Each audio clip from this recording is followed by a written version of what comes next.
Livro do Gênesis, o livro do princípio, o livro das gerações, o livro da criação, capítulo de número 4, do versículo número 1 ao versículo de número 13.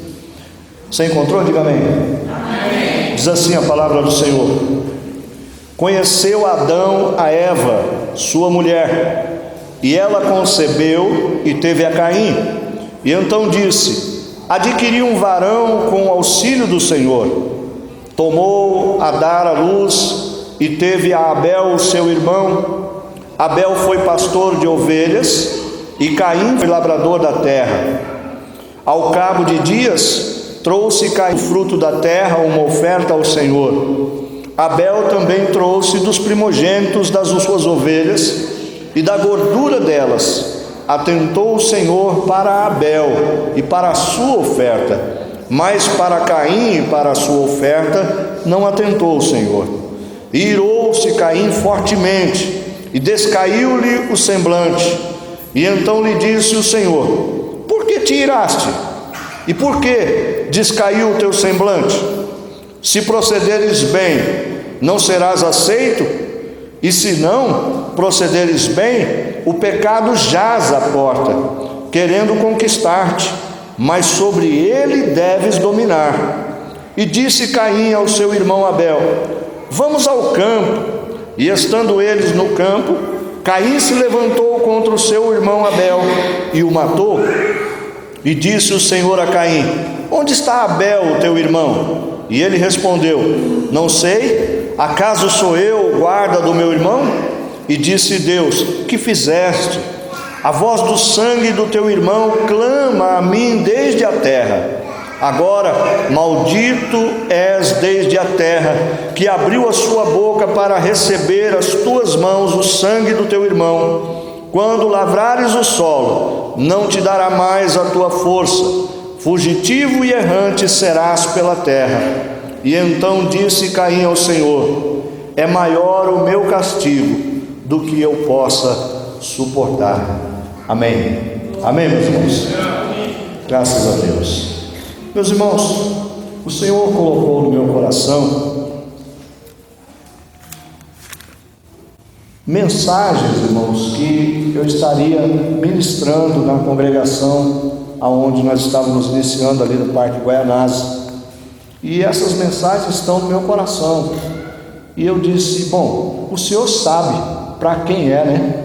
A gente faz um plano, e eu achava que a mensagem que Deus estava dando no meu coração era para os irmãos do Parque Guaianazes, mas mal sabia eu que era para os irmãos daqui. E eu vou entregar as mensagens por aqui então, porque está ardendo no meu coração, irmãos.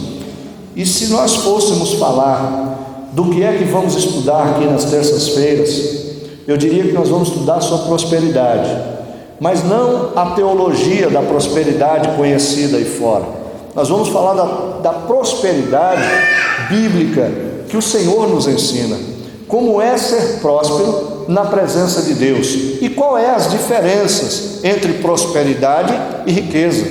Nem sempre, irmãos, a riqueza está associada à prosperidade. Tem muito pobre que é próspero e tem muito rico que é miserável.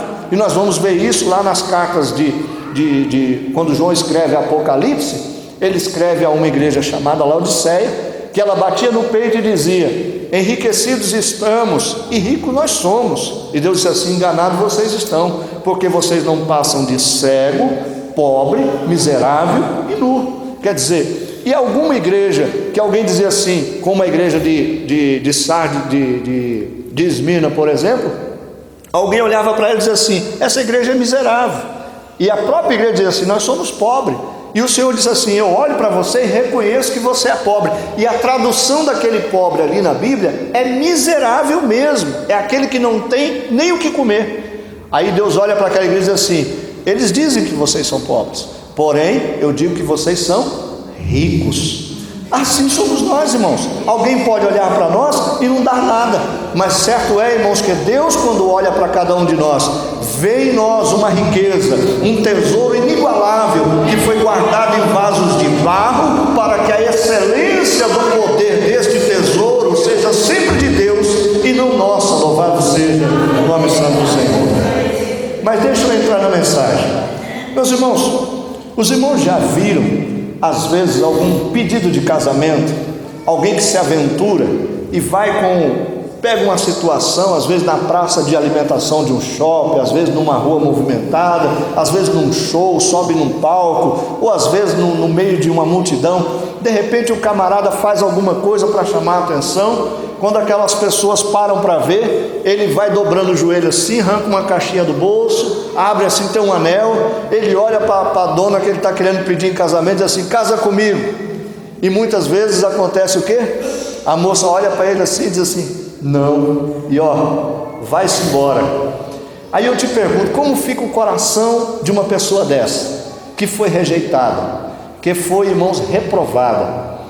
Eu pergunto para você, uma pessoa que faz um tipo de coisa dessa, que pede alguém em casamento em praça pública, e ele recebe um não na cara, esta pessoa, irmãos, ele recebe um não, porque o anel era pequeno, porque não era uma pedra preciosa, ou porque o ambiente não era propício, ou o que ele fez, a maneira com que ele pediu estava errada.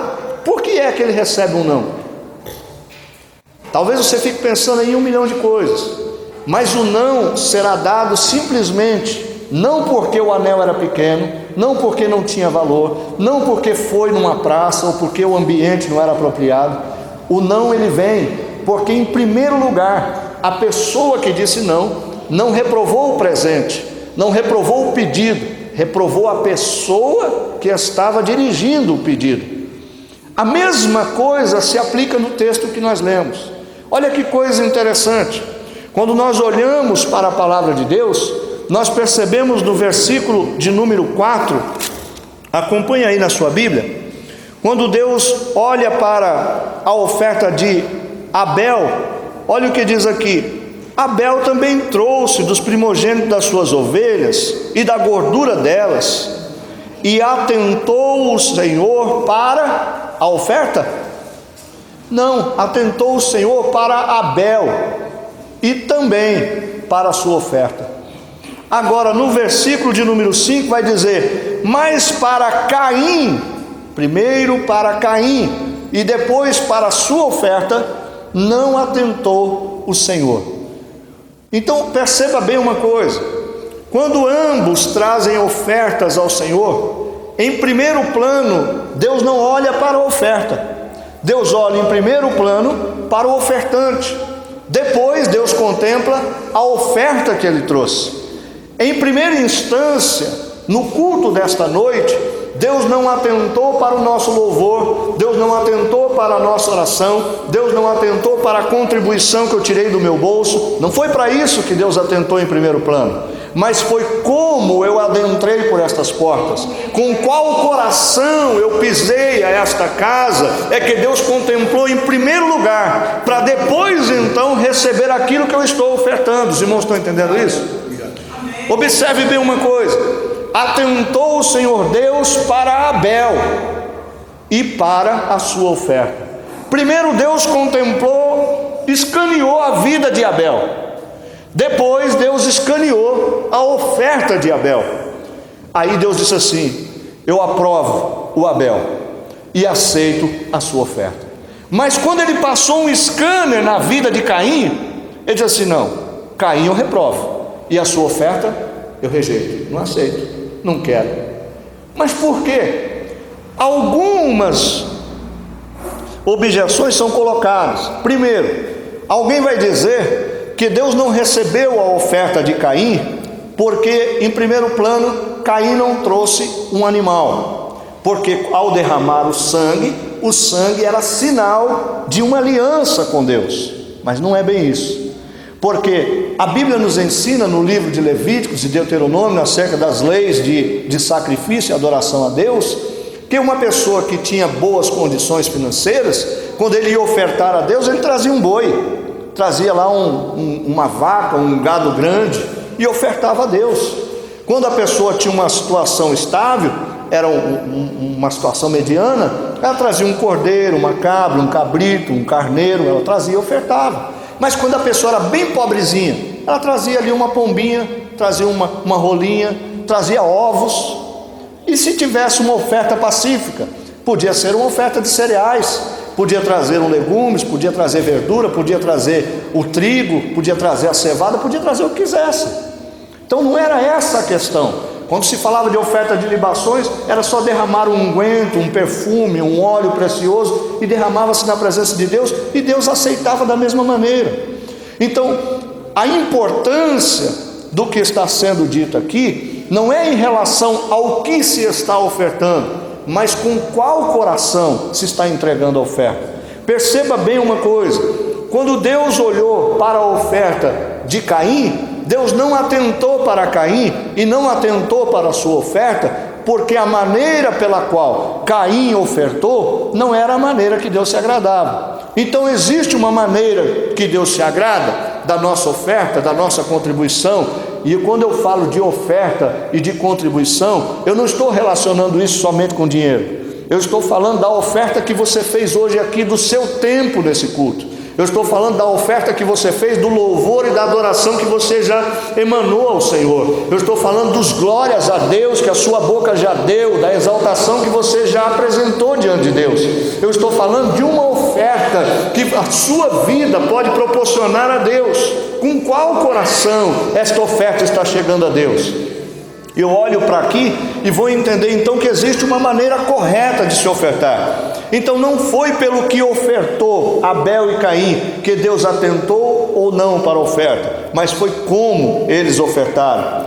Abel fez o que ordenou o Senhor, fez da maneira correta.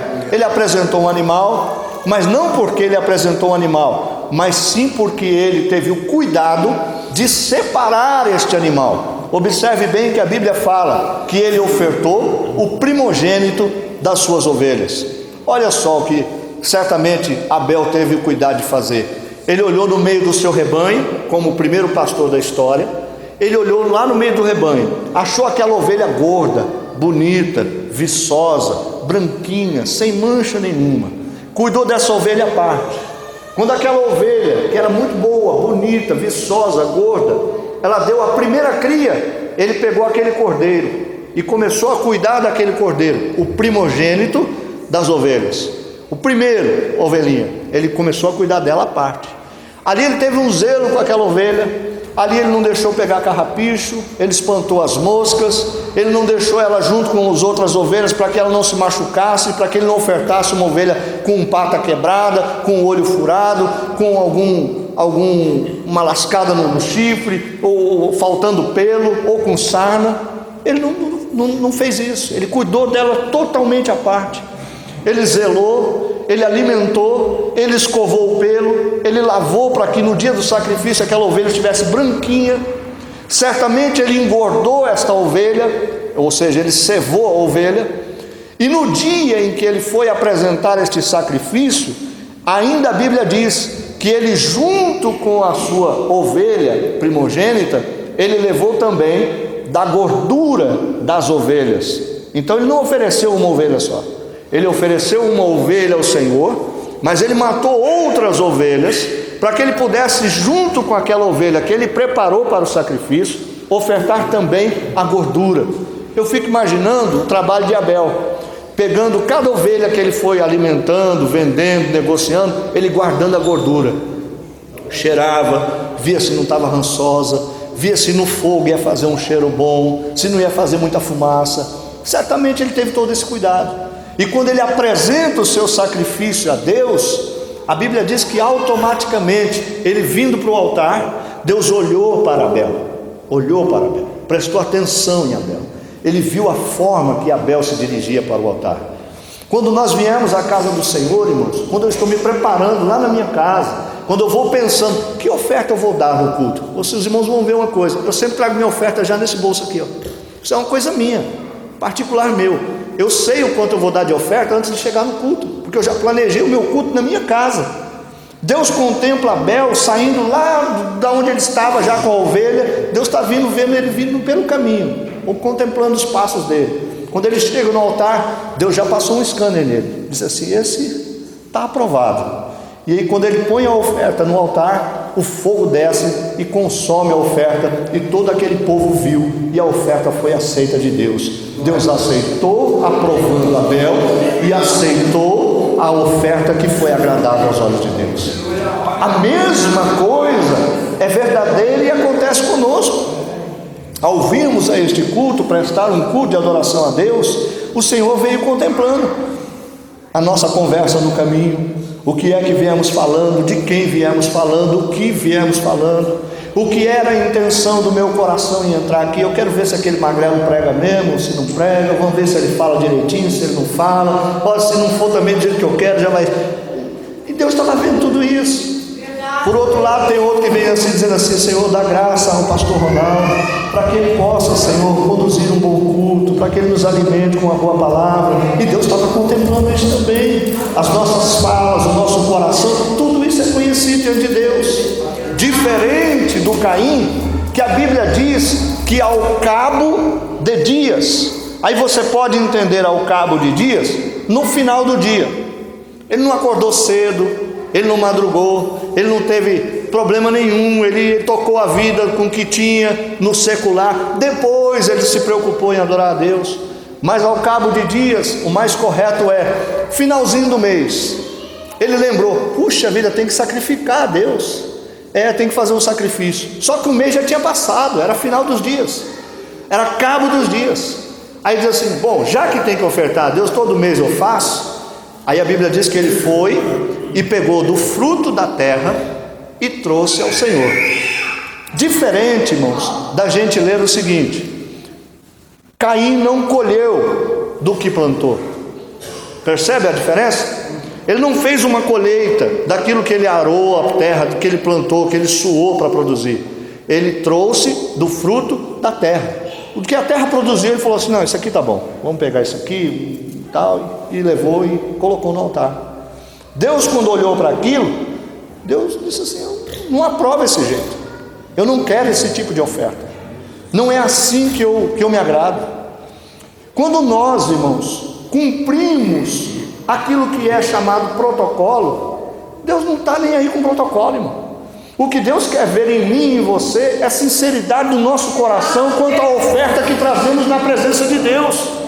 Quando eu entro por estas portas, o desejo do meu coração, a motivação que me tirou da minha casa para vir aqui, não é porque eu sou o pastor da igreja e tenho que vir aqui. Eu não sou obrigado a vir. Eu venho aqui, irmãos, porque eu vim adorar a Deus. É o meu culto. Eu escolhi estar aqui. Eu quero prestar a Deus adoração e louvor verdadeiro. Eu quero que o coração de Deus receba aquele sacrifício que eu preparei no meu coração lá na minha casa. Eu entrego aqui agora, mas eu já vim preparando este culto desde de manhã. Quando eu acordei, eu disse: Senhor, recebe a minha adoração e louvor. Oh, vai ser graça do Senhor. Percebe como é diferente? Não está trazendo algo que veio da terra. Eu não peguei no chão, não. Custou alguma coisa. O que Abel apresentou foi caro para ele, deu trabalho. Quando a gente apresenta um sacrifício a Deus que não nos custou nada, isso não é sacrifício. Quando eu oferto a Deus no altar alguma coisa que não me pesou, isso não é sacrifício. Quando eu venho entregar a Deus algo que não vai me fazer falta, isso não é sacrifício. Percebe isso, irmão? Quando Deus olhou para Abel, ele disse assim: esse menino teve cuidado em zelar do que estava fazendo. Ele não está me entregando qualquer coisa, ele está entregando o que ele zelou, o que ele cuidou, o que ele limpou, o que ele preservou e o que ele tem de valor, ele está pondo no meu altar. Caim não. Quando ele percebe, irmãos, que o sacrifício de Abel foi recebido e o dele não foi recebido, ficou mal a situação, porque isso não transpareceu só para os dois. Toda a comunidade viu, toda a comunidade sabia. Olha, Deus não aceitou a oferta de Caim, não desceu fogo no altar dele, não, mas no de Abel desceu. Deus se agrada desse moço. Aquilo gerou, irmãos, no coração de Caim uma revolta tão grande, uma raiva tão grande, que isso foi produzindo nele uma amargura, que gerou ódio, e que esse ódio, irmãos, produziu assassinato. E observe bem uma coisa: quando a gente olha para a palavra de Deus, o texto que nós lemos não nos dá todas as informações, mas vamos ver o que foi que Deus enxergou em Abel e o que foi que Deus enxergou em Caim. Abre a sua Bíblia aí, lá na primeira epístola de João. Primeira epístola de João, lá no finzinho da Bíblia, perto de Apocalipse, no capítulo de número 3, o versículo de número 11, olha o que diz a palavra de Deus, segundo o apóstolo João. Esta é a mensagem que ouvimos desde o princípio, que nós nos amemos uns aos outros, não sendo como Caim, que era maligno e matou o seu irmão. E por que o matou? Porque as suas obras eram más e as do seu irmão justas. Perceba uma coisa, irmão. Por que é que Caim matou Abel? Foi por inveja, única e exclusivamente por inveja. E muitas são as vezes, eu não estou dizendo aqui, mas no seio da igreja como um todo, alguém sente inveja do outro. Às vezes você vê o irmão que chegou outro dia na igreja, começa a prosperar, Deus abre a porta para ele e ele começa até a enriquecer, e alguém diz assim: puxa vida, eu estou aqui há tanto tempo, o camarada vem do nada, está prosperando, está crescendo, está produzindo, Deus está enriquecendo ele, abençoando, como é isso? E aí começa no coração aquele negócio: e por que não comigo? Por que Deus prefere ele e não eu? E isso começou no coração de Caim, e isso era uma obra má. Deus olhou para isso e disse assim: eu não me agrado desse negócio, porque a Bíblia diz que Deus vai se compadecer de quem ele se compadecer, e ele vai ter misericórdia de quem ele tiver misericórdia, e ele não muda, ele não deixa de ser Deus por causa disso. E aí a gente olha para a palavra de Deus e percebe um Caim que está tomado de um sentimento tão grande de inveja, que ele não se cabe dentro de si, ao ponto de Deus olhar para ele e dizer assim: ô Caim, vem cá, vamos ter uma conversa. Por que descaiu o teu semblante? Por que a tua cara se fechou? Por que você está fazendo careta, cara feia agora? Por acaso, se você se procedesse como o seu irmão faz, você também não seria abençoado? Se você entregasse a oferta com o mesmo zelo que o teu irmão entrega, eu também não teria recebido? Agora eu vou te dizer uma coisa, Caim: o pecado está aí, ó, já na porta, está batendo na sua porta. Tome cuidado para que ele não entre, porque se ele entrar, ele vai te dominar. Mas não se deixe ser dominado pelo pecado.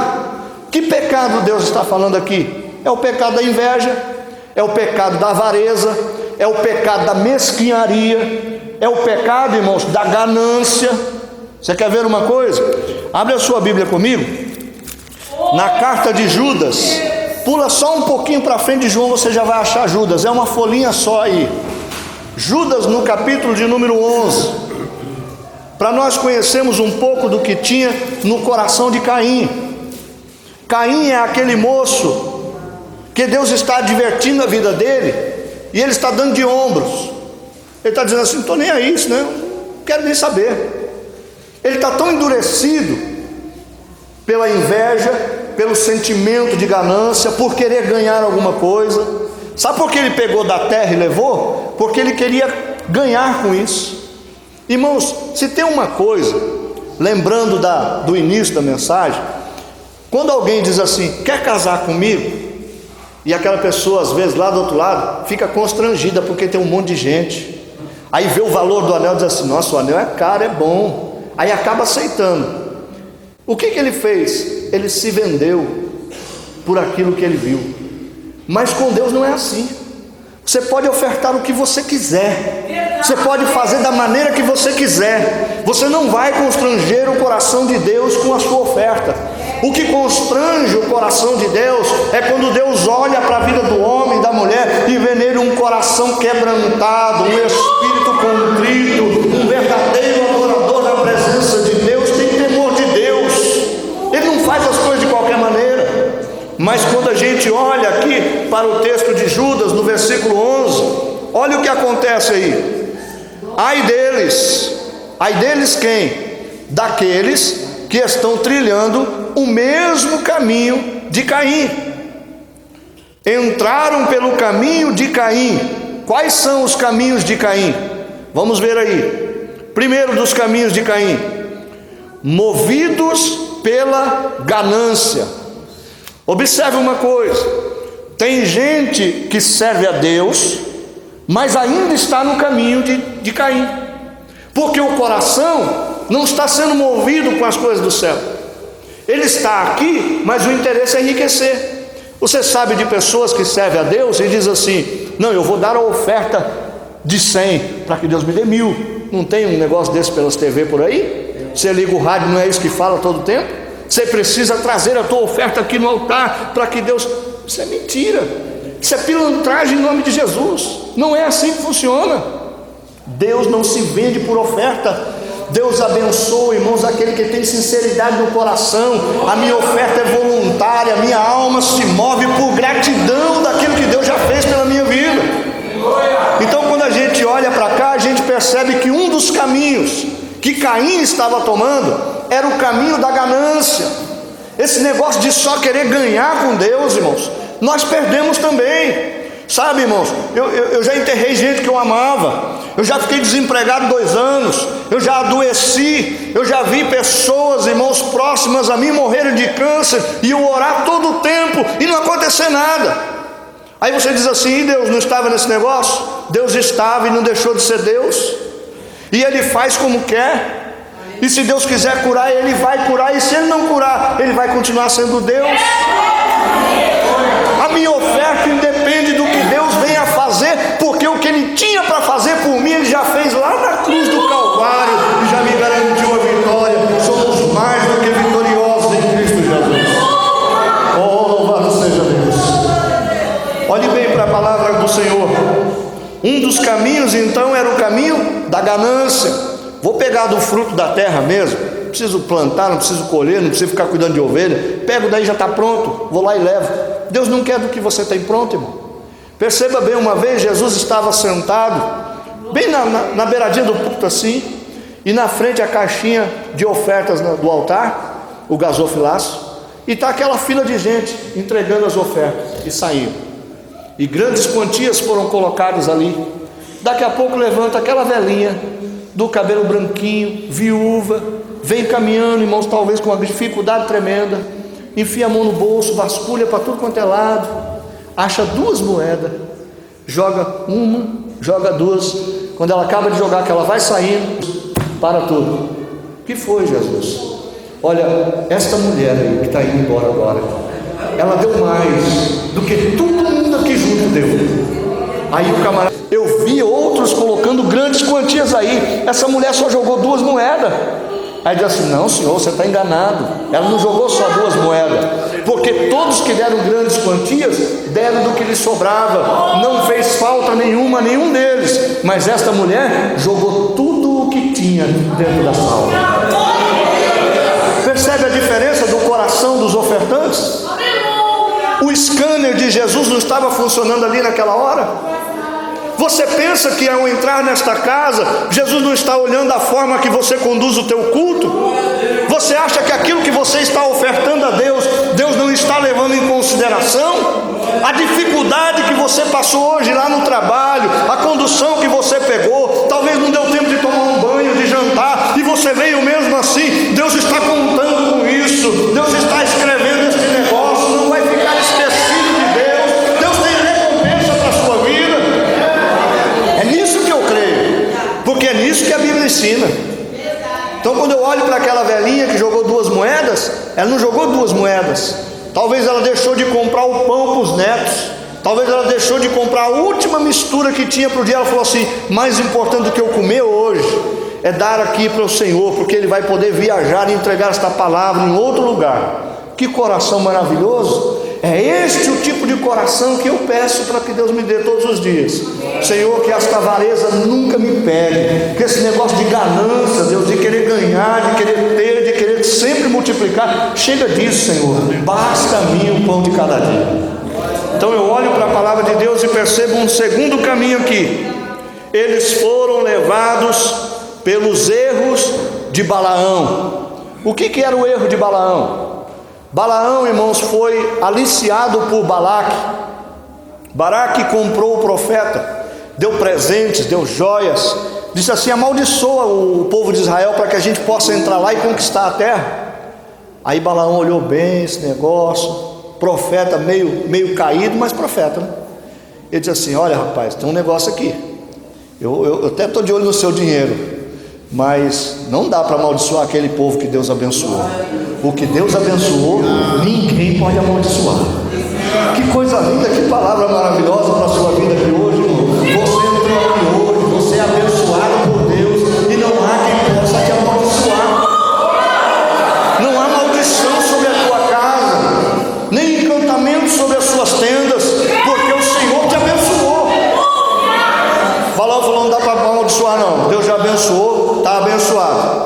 diz assim: rapaz, então não tem jeito. Ele olhou para o dinheiro, falou assim: ó, tem um jeito, eu amaldiçoar eu não posso, mas faz o seguinte, põe umas mulheres pintadas, põe umas mulheres bem com as roupas bem provocantes, e joga lá no meio de Israel. Os homens vão endoidar a cabeça, e vão tropeçar, e vão errar, e Deus vai punir eles. Aí você entra e acaba com tudo. Os erros de Balaão, da mesma forma, são lançados sobre nós, e aceita entrar pelo caminho do engano quem está no caminho de Balaão. Esse era um dos caminhos que Caim estava tomando, o caminho do engano. Porque, irmão, você pode enganar o seu pastor, você pode enganar o seu irmão que está aí do teu lado, você pode enganar a tua esposa, os teus filhos, mas você não vai enganar a Deus. A Deus ninguém engana. E ele enganou-se a si mesmo, porque a Bíblia diz que aqueles que enganam vão enganando e sendo enganados. Então Caim caiu no erro do engano da sua própria vida. Ele olha para tudo aquilo que ele está ofertando e está achando que vai comprar Deus, e está achando que vai ficar bem na fita aos olhos de quem está enxergando. Talvez você trazendo aqui o seu dízimo todos os meses, a sua oferta, a sua contribuição, talvez aos olhos da igreja alguém diz assim: não, mas ele é fiel dizimista. Isso não quer dizer nada. Se no teu coração realmente não está movido de desejo de ser um abençoador, mantenedor da obra de Deus, isso não tem peso nenhum. Vai resolver alguma coisa, pode pagar uma conta de luz, mas não vai resolver para a sua vida em si. Mas quando você move o seu coração com a motivação certa, sem engano, quando você é voluntário, quando você sente na alma desejo de entregar a Deus, porque sabe que veio de Deus e deve ser devolvido para Deus, e de onde veio aquele, vem muito mais, irmãos, é com esse coração que nós fazemos a obra de Deus. Não caia no engano de Balaão. Balaão está pregando aí fora que esse negócio de dízimo é coisa de Velho Testamento. Isso é mentira de Satanás. Nós vamos chegar lá, nós vamos ver que no Novo Testamento também tem dízimo, e é preciso dar, e é obrigação do crente. Tem mais essa, irmãos, talvez você ouvindo uma palavra como essa, não sei se alegra o teu coração, mas me perdoe a minha sinceridade, eu não estou preocupado se você vai sair daqui alegre, mas que você saia ensinado, e que o teu coração se abra para fazer a vontade de Deus, com a motivação certa e livre de enganos. Vamos para o terceiro caminho que Caim tomou aqui, pelo erro de Balaão, que pereceram também na revolta de Coré. Qual era o terceiro erro dos caminhos de Caim? Era rebelião, revolta, era desobediência. Irmãos, se tem uma coisa que pode impedir a sua oferta de chegar à presença de Deus, é desobediência. Um crente que não consegue obedecer o pastor da igreja, o que Deus tem com ele? Nada. Não tem nada com ele. Um crente que pastoreia a si mesmo e diz assim: eu não preciso de homem. Ué, se não precisa de homem, o que nós estamos fazendo aqui? Verdade, Deus. Glória a Deus. Deus estipulou pastores à igreja, dotados de inteligência, de conhecimento e de sabedoria, e deu de presente para vocês. Pastores são presentes de Deus para a igreja. Verdade. A igreja não é do pastor, mas o pastor é da igreja. Os irmãos entendem isso? Aí a Bíblia diz que eles pereceram no caminho de Coré. Qual foi o caminho de Coré? Coré, Abirão e Datã, eles se levantaram no meio da congregação e disseram assim: agora Deus só fala com Moisés, é Moisés agora o chefe de tudo. Moisés está nepotizando aí, está colocando o irmão como levita, está colocando... Não, Moisés não é, Moisés é homem, é comedor de feijão. Aí Moisés disse assim: se eu sou comedor de feijão, isso aí é uma expressão minha, não está escrito na Bíblia não, você não vai achar lá não. Mas ele diz assim: mas se eu sou homem como qualquer outro, então que Deus prove, porque se Deus me chamou, alguma coisa diferente vai acontecer aqui hoje. E ele disse assim: se Deus me chamou, a terra vai se abrir e vai engolir quem está murmurando vivo. Na mesma hora a terra se fendeu, e a família daqueles camaradas tudo foi engolida pela terra. Aí eu digo assim: será que Deus não faz isso ainda hoje? Faz. Talvez você não veja a terra se abrindo aqui, mas tem muita gente sucumbindo, irmãos, debaixo de problemas, debaixo, irmãos, de assolações, de doenças, de enfermidades. Por quê? Porque estão tomando o caminho de Coré, estão vivendo uma vida de rebelião, de desobediência, entrando por um caminho de dar ouvidos a gente que não serve a Deus, esquecendo de ouvir a orientação do seu pastor, do seu obreiro, da sua dirigente do ciclo de oração, e está vivendo uma vida como qualquer um leva, e nós não somos qualquer um, irmão. Nós temos, irmãos de Deus, uma direção. E é esta direção que Deus colocou no meu coração aqui hoje, que eu estou passando para o teu coração, e o desejo do meu coração é que você viva uma vida de obediência e fuja, irmãos, do castigo da rebelião. Mas vamos terminar, irmãos, eu tenho 5 minutos.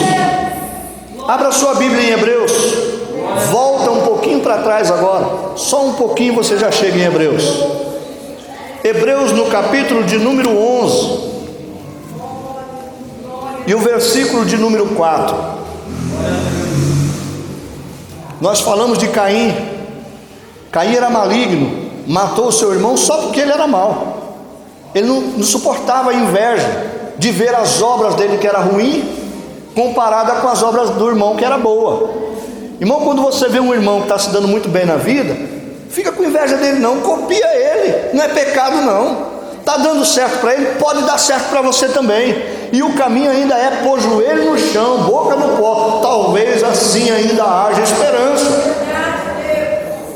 Capítulo 11 de Hebreus, versículo 4 diz assim: pela fé Abel ofereceu a Deus mais excelente sacrifício do que Caim, pelo qual alcançou testemunho que era justo, dando Deus testemunho das suas ofertas, e por meio delas, até depois de morto, ainda fala. Que coisa linda, irmão. Já pensou um negócio desse? Imagine um Deus que atenta para a sua oferta até depois de que você morre. Aí você diz assim: não estou entendendo. Deus é tão poderoso para suprir a nossa vida, que mesmo na nossa falta, os nossos filhos não vão sofrer necessidades. Existe um Deus que vai suprir a sua descendência pela tua fidelidade diante de Deus. Até depois de morto, a tua oferta vai clamar e Deus vai dar testemunho de você, dizendo: o meu servo era uma bênção e os filhos deles vão continuar sendo. É nisso que eu creio, porque é nisso que a Bíblia está falando. O salmista Davi, no Salmo 37, ele vai dizer o seguinte: eu sou pobre e sou necessitado. Você não é? Você não sente algumas necessidades, tem hora? Aí ele completa a frase dizendo assim: porém, portanto, todavia, o Senhor cuida de mim. Oh, louvado seja Deus.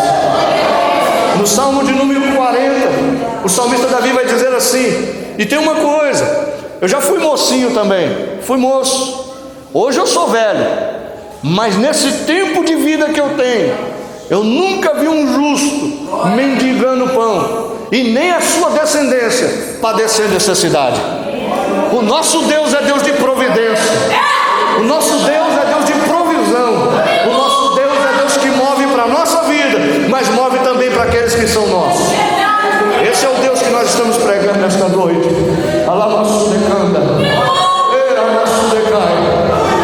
Existe um Deus que está trabalhando na oferta que foi apresentada aqui hoje. Há um Deus que dá sinais ainda. Você crê nisso? Eu preciso parar aqui, irmãos. Mas deixa eu terminar esse negócio dizendo o seguinte: não dá para fazer o que é certo da maneira errada. Ninguém pode fazer o certo do jeito errado. Vou tentar explicar esse negócio. Minha esposa está aí, isso é bom. Na primeira congregação que nós dirigimos, isso há mais ou menos 25 anos atrás, passava uma moça bonita na porta da igreja. Todos os dias ela chamava o obreiro lá, falava: me dá um envelopinho. Aí ele corria aqui, pegava o envelope, ela ia lá, preenchia, punha o dinheiro dentro, aí ele trazia, na hora da salva ele jogava. Isso se repetiu por alguns dias, e eu observava aquilo. Eu dizia assim: quem é aquela moça que todo dia entrega um envelope para você? Ela disse assim: eu não sei. Ela sempre passa e diz que dá o dízimo, porque Deus abençoou ela muito, e ela está ganhando muito mais do que ela ganhava, e cada dia ela está pondo mais dinheiro aí.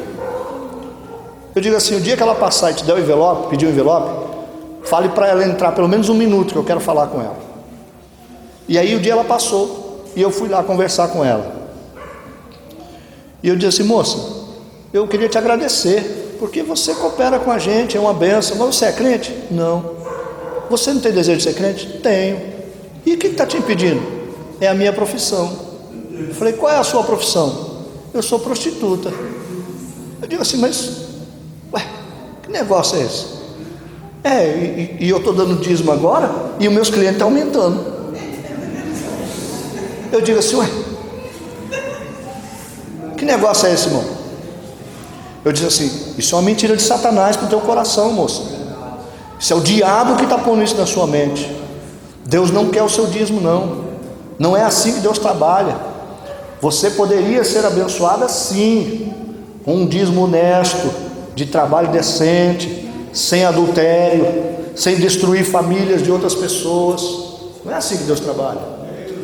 Deus não recebe, irmãos, dízimo de enrolada. A igreja recebe, porque eu não sei de onde vem. É ou não é, irmãos? O dinheiro que ela dava não era importante para pagar uma água e luz? Eu não sabia de onde vinha. Mas no dia que eu descobri, eu falei assim: não, a partir de hoje não. Se você quiser ser crente em Cristo Jesus, você entra e sirva a Deus, deixa essa vida que você está levando, o Senhor vai transformar você, vai te entregar um bom emprego, vai te dar um bom marido, e o teu passado é apagado, você vive uma novidade de vida a partir de agora. Então ora por mim, porque um dia eu vou fazer isso. E o dízimo nunca mais chegou. Não sei também que fim que deu, mas isso é enrolada. Como é que Deus pode abençoar, irmãos, a mentira? Como é que Deus pode abençoar o roubo? Então você diz assim: vou fazer um voto com Deus, se eu ganhar na loto, eu dou o dízimo da loteria. Ué, e aí Deus vai aprovar o jogo só porque você fez um propósito desse? Fica com o seu dinheiro de jogo para lá, irmão. Deus não precisa de dinheiro de jogo nesta igreja. Deus não precisa do dinheiro de enrolada nesta igreja. Deus não precisa de falcatrua de nota para você trazer dinheiro para esta igreja. Deus não precisa que você oferte, irmãos, com aquilo que você lucrou na venda de um carro quebrado e enganou quem comprou. Deus não precisa disso. Deus precisa, irmãos, que você dê do pouco que você tem, mas que você dê com um coração sincero, com a alma grata, por entender que Deus é a tua provisão e que não lhe fará falta, porque o provedor da sua vida se chama nosso Senhor Jesus Cristo. Não se pode alegrar a Deus com motivações erradas. Então, que Deus te preserve da ganância, que Deus te preserve do engano, e que Deus te preserve, meus irmãos, do caminho da rebeldia. Que o Senhor guarde o teu coração e livre a tua alma de ser mesquinho, de dizer assim: não vou dar não sei para onde está indo. Isso não é problema nosso, isso aí é com Deus. E eu tenho certeza de uma coisa: por que eu sou ofertante dizimista na obra do Senhor? Porque eu sou o pastor da igreja? Não, foi porque eu recebi como Abel recebeu, fé para isso. Precisa fazer por fé, não é por obediência somente, não é porque eu sou cego, não está vendo o que está acontecendo, não me interessa, eu não quero ver mesmo, eu não quero saber quem pôs a mão, para onde foi, como foi gasto. Alguém diz assim: pastor, eu vou dar o dízimo, mas eu queria que fosse comprada outra bateria. Então você não está dando dízimo. Vamos corrigir esse negócio. Ninguém dá dízimo, você devolve o dízimo, porque já não é seu. Não, eu vou pagar o dízimo. Não, você não está pagando, porque aqui não tem carnê de dízimo. Ninguém aqui fez dívida com Deus. Você não paga nada. Eu também não dou, eu devolvo, porque o dízimo é do Senhor. E se eu ficar para mim, aí você já entendeu, né? Quando eu fico com alguma coisa que não é minha, é feio, não é? Não faça isso não, meu irmão. Vamos nos colocar de pés, vamos orar ao Senhor. Deu para ficar com essa palavra aí, irmão? Deu? Segura essa mensagem no teu coração e não deixa ninguém arrancar ela não. Quando você ouvir um camarada dizendo: não, esse negócio aí é uma furada, isso aí, meu irmão, pula fora dessa gente. A Bíblia orienta, irmãos, até se afastar deles, porque isso é gente, irmãos, que está impedindo a prosperidade de Deus de chegar na sua vida. Nós vamos continuar esse assunto, irmão, na terça-feira. Nós vamos algumas terças-feiras falando aí sobre dízimos e ofertas, mas o assunto não é dízimo e oferta, é prosperidade na vida do crente, viu? Nós vamos falar disso aí. Muito bem, meus irmãos.